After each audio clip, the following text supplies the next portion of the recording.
Electric गाड़ियों का एक नया शोरूम खुलता है। इलेक्ट्रिक गाड़ियों को देखने के लिए लोगों का हुजूम शोरूम में जमा हो जाता है। बेन और रॉबर्ट भी वहां पहुंच जाते हैं। रॉबर्ट गाड़ी में बैठता है और अचानक अंधेरा हो जाता है। जब लाइट्स वापस आती है तो रॉबर्ट गाड़ी में मुर्दा पाया जाता है। डिटेक्टिव मेहुल वहां मौजूद थे और मौके पर पहुंच जाते हैं। पूरी छानबीन के बाद डिटेक्टिव मेहुल को 3 लोगों पर शक होता है। बेन कहता है कि मैं मैनेजर से कर्जे के बारे में डिस्कस कर रहा था। मैनेजर कहता है कि मैं रॉबर्ट को गाड़ी की कीमत बताने के बाद दूसरे ग्राहक के पास चला गया।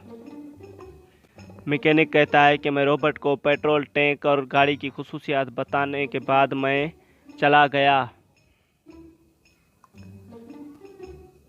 इन तीनों के बयानात सुनने के बाद आपको क्या लगता है कि कातिल कौन होगा? सोचिए, अपना दिमाग लड़ाइए और आंसर कमेंट करें।